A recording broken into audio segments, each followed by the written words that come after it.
Muy buenos días, mi nombre es Gabriel Mérida, estudiante de Economía de la Universidad Central de Venezuela.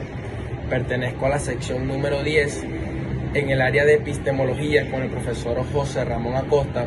Un saludo. En la cuarta parte del Tratado de la Acción Humana de Ludwig von Mises, para cerrar este primer semestre, hablaremos de la cataláctica y la teoría del mercado. Sin más preámbulos, demos inicio. ¿Cuál es el objeto de estudio de la cataláctica según Mises y cómo se relaciona con la praxeología? Para Mises, la economía no es una ciencia sobre cosas o dinero, sino sobre elecciones humanas. La praxeología es la ciencia general de la acción humana. Su objeto de estudio es el ser humano actuante, es decir, el hombre que utiliza medios para alcanzar sus fines. Estudia toda acción humana, no solo en el ámbito económico. De este axioma se deriva a categorías lógicas, como la casualidad, el tiempo, la escala de preferencia y la escasez. Es una ciencia a priori.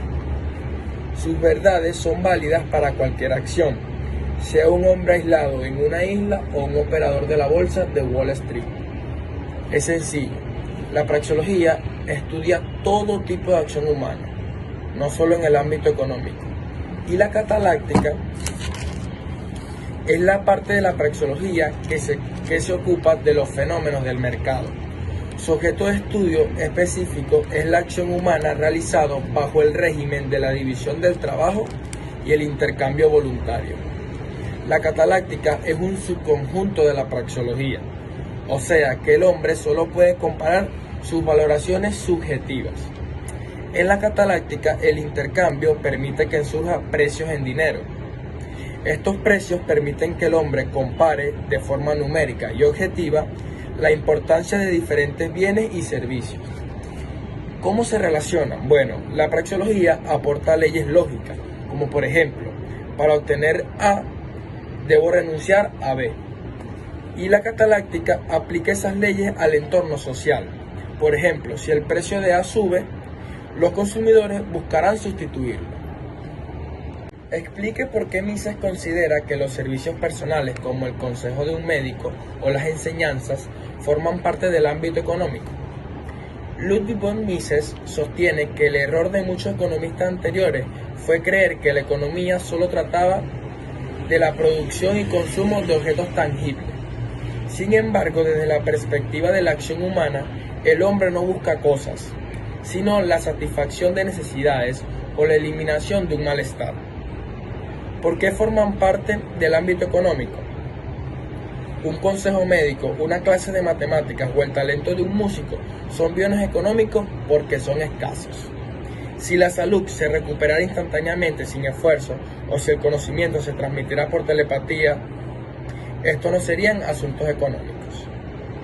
Al requerir que un especialista dedique su tiempo y energía, el servicio entra automáticamente en la categoría de medio para un fin. Mises explica que el paciente que paga a un médico no está comprando materia, está intercambiando el fruto de su propio trabajo, que es el dinero, por un cambio en su estado de bienestar. Es decir, pasa de un estado menos satisfactorio a un estado más satisfactorio.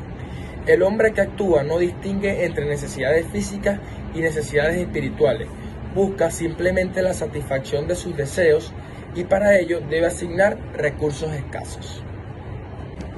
¿Qué crítica hace Mises a quienes niegan la existencia de la ciencia económica y cómo responde al mito de la abundancia? Mises critica a las escuelas historicistas y a los institucionalistas que afirman que la economía es solo un conjunto de datos que cambian con la historia. Él responde que aunque las circunstancias cambien, la estructura lógica de la acción es inmutable. Negar la ciencia económica es para Mises negar la razón humana y pretender que el deseo de un gobernante esté por encima de la realidad de los medios escasos. El mito de la abundancia. La escasez es natural, no social. La escasez no es un invento del mercado, es una condición de la existencia humana. El tiempo, la energía y las materias primas son finitos. El tiempo del hombre sigue siendo el recurso más escaso de todos. El ser humano, por naturaleza, siempre identifica nuevas necesidades una vez que las básicas estén cubiertas. Por lo tanto, nunca habrá suficiente de todo para todos. La ciencia económica existe precisamente porque hay escasez. Si viviéramos en un mundo donde todo fuera abundante, como por ejemplo el aire que respiramos, no habría necesidad de elegir, no habría precios, no habría propiedad y por lo tanto no habría economía. Analiza la diferencia entre la praxeología y las ciencias naturales en cuanto a métodos de investigación. Las ciencias naturales estudian entidades que reaccionan ante estímulos de manera constante. Utilizan el método a posteriori, observación y experimentación. Buscan regularidades externas. Mientras tanto, la praxeología estudia al ser humano que actúa. Utiliza el método a priori y deductiva. Por eso es que se dice que la economía es deductiva. El hombre tiene voluntad y la capacidad de cambiar de opinión. No es un objeto pasivo, sino un sujeto que busca sus fines. ¿Qué son las construcciones imaginarias en la metodología praxeológica y por qué son necesarias para el análisis económico? Como no tenemos laboratorio, Mises explica que los economistas deben crear un laboratorio mental. Una construcción imaginaria es un modelo mental en el que se simplifica la realidad de forma deliberada. Son necesarias porque son la única herramienta que tiene el pensamiento praxeológico para comprender los procesos de cambio. Al imaginar un estado de equilibrio o una economía sin dinero, el analista puede ver que funciones cumplen realmente el cambio y el dinero en el mundo real. Describa las características de la economía pura de mercado como construcción imaginaria y su utilidad para comprender la realidad. Mises define la economía pura de mercado como un sistema social basado en la división del trabajo y en la propiedad privada de los medios de producción. Sus características principales son las siguientes. Soberanía del consumidor. En este modelo, los consumidores, mediante sus compras o abstenciones, deciden qué deben producir, en qué cantidad y de qué calidad. Nexos de efectivo. El único vínculo que une a los individuos es el intercambio voluntario. Cada persona sirve a sus semejantes para servirse a sí mismo. Libertad de entrada y competencia. No existen barreras legales ni privilegios. Cualquier individuo que crea que puede satisfacer mejor una necesidad puede intentar competir en el mercado. Sistema de precio libre. Los precios son el resultado genuino de las valoraciones de los participantes, lo que permite que el cálculo económico sea preciso. Es útil porque sirve como punto de referencia. Al entender cómo funciona un mercado sin interferencias, podemos identificar y analizar las consecuencias reales de las intervenciones gubernamentales, como serían impuestos o controles de precios, cuando ocurren estas situaciones. ¿Por qué Mises afirma que el cálculo monetario es inseparable del funcionamiento del mercado? Para Mises, el cálculo monetario es la brújula del mercado. Sin precios en dinero, es imposible comparar costos y beneficios de procesos productivos complejos. Es decir, no se pueden sumar 3 camiones más 2 toneladas de petróleo.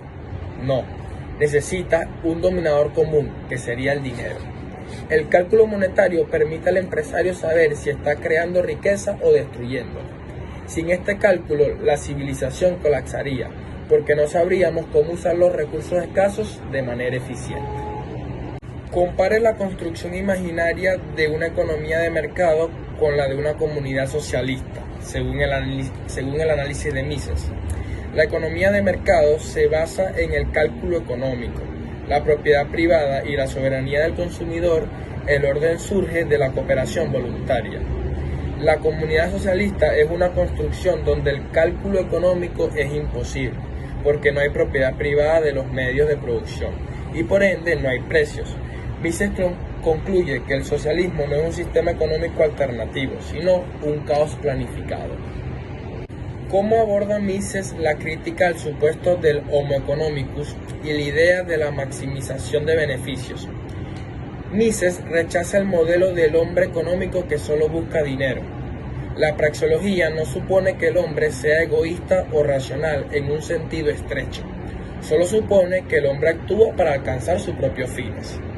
La maximización de beneficios es simplemente el intento de obtener el mayor resultado con el menor esfuerzo posible.